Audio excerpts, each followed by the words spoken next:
Coba bayangkan, Anda sedang menempuh perjalanan jauh di malam hari. Tubuh Anda lelah, mata sudah sangat mengantuk, dan akhirnya Anda memutuskan untuk beristirahat di dalam sebuah masjid yang tenang. Beralaskan karpet yang empuk, Anda pun tertidur lelap.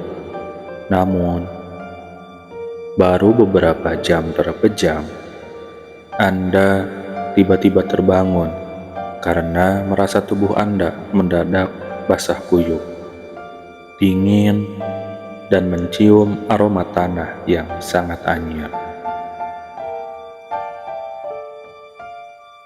Saat Anda membuka mata, Anda tidak lagi melihat langit-langit masjid. Yang Anda lihat adalah kegelapan malam, dan tubuh Anda sudah mengapung di sebuah kolam terbengkalai, terjebak di antara rimbunnya tanaman kangkung dan eceng gondok. Anda tidak sedang berjalan sambil tidur. Anda baru saja dipindahkan oleh penghuni gaib masjid tersebut.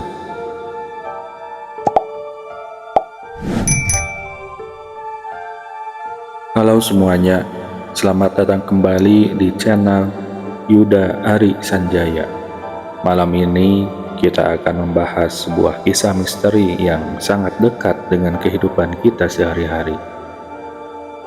Sebuah kisah nyata tentang usilan jin penjaga masjid yang berujung teror mengerikan di sebuah kolam terbengkalai. Pastikan Anda menyimak cerita ini sampai selesai dan jangan menonton sendirian.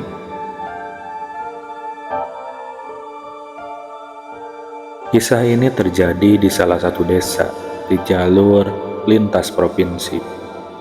Di sana berdiri sebuah masjid jami yang cukup besar. Karena letaknya yang strategis di pinggir jalan raya, masjid ini sering sekali menjadi tempat singgah para musafir yang ingin sholat atau sekedar meluruskan kaki.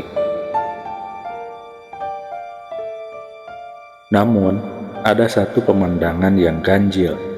Kalau kita melihat ke sisi kiri masjid tersebut, tepat di samping bangunan utama, ada sebuah kolam ikan berukuran besar yang sudah bertahun-tahun terbengkalai. Kolam itu tidak terawat, permukaannya hampir tertutup rapat oleh liarnya tanaman eceng gondok dan kangkung liar yang tumbuh rimbun. Airnya hitam pekat, dan kalau malam hari, aroma dari kolam itu terasa lembab dan mistis. Warga lokal sebenarnya sudah paham, kolam itu bukan sekadar kolam rusak biasa. Para sesepuh desa sering berpesan kepada siapa saja yang singgah. Kalau mau sholat silahkan, tapi kalau mau tidur, jangan di dalam ruang utama masjid, apalagi di saf depan dengan niat malas-malasan. Konon, masjid itu dijaga oleh entitas gaib, sekelompok jin muslim yang sangat menjaga kesucian dan tata krama di dalam tempat ibadah. Dan mereka punya cara yang sangat usil, sekaligus mengerikan, untuk menegur manusia yang dianggap tidak sopan.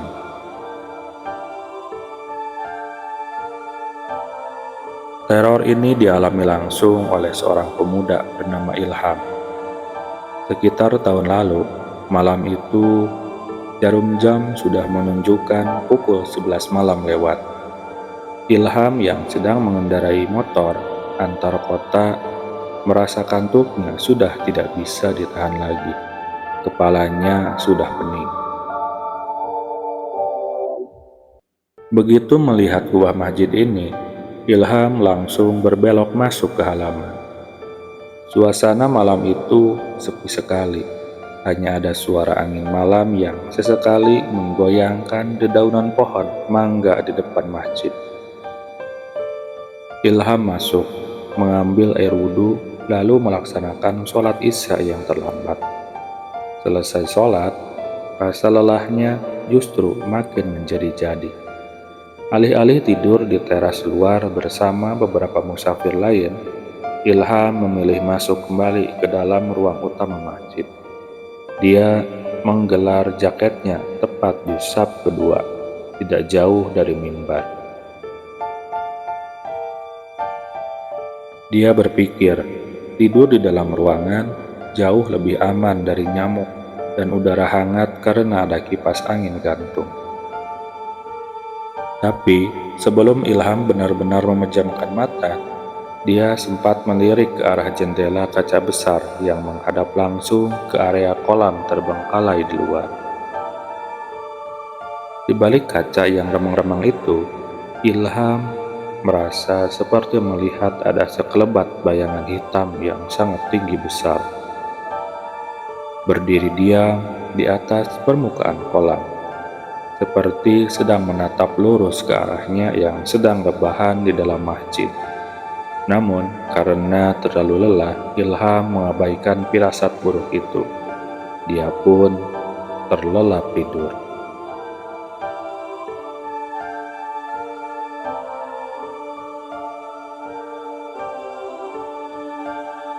Sekitar jam 2 dini hari, suasana di dalam ruang utama masjid berubah menjadi sangat dingin.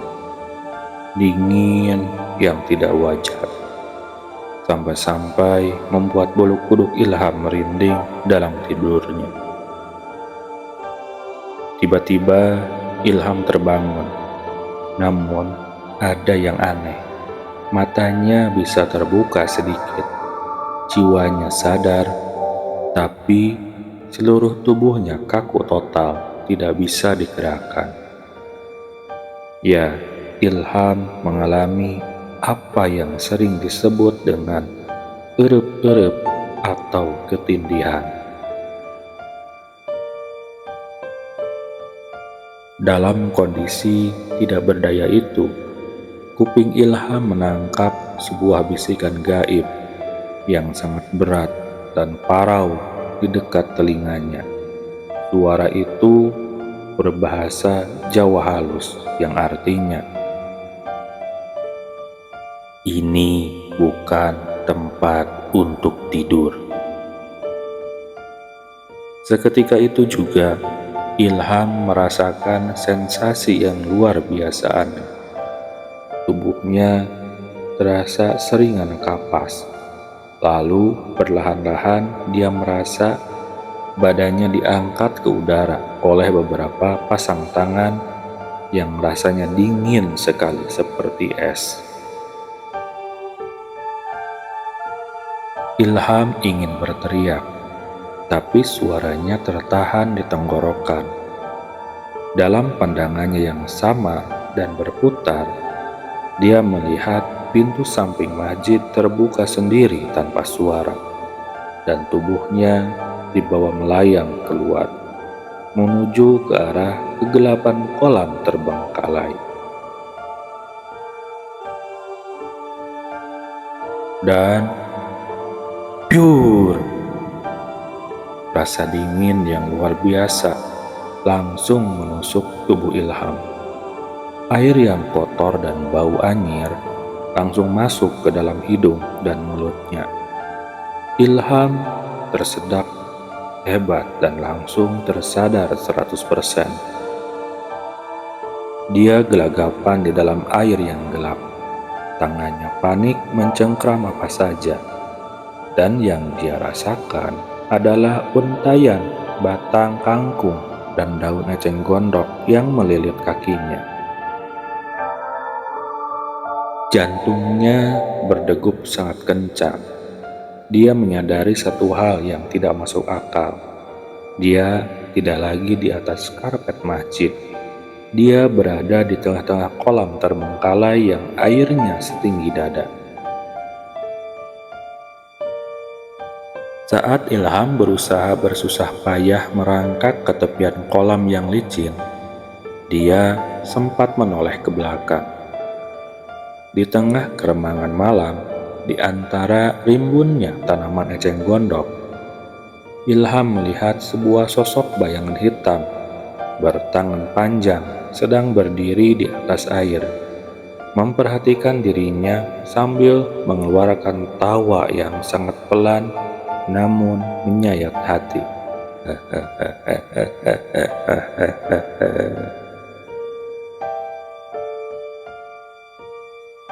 Dengan sisa-sisa tenaga dan rasa takut yang setengah mati, Ilham berhasil merangkak naik ke daratan.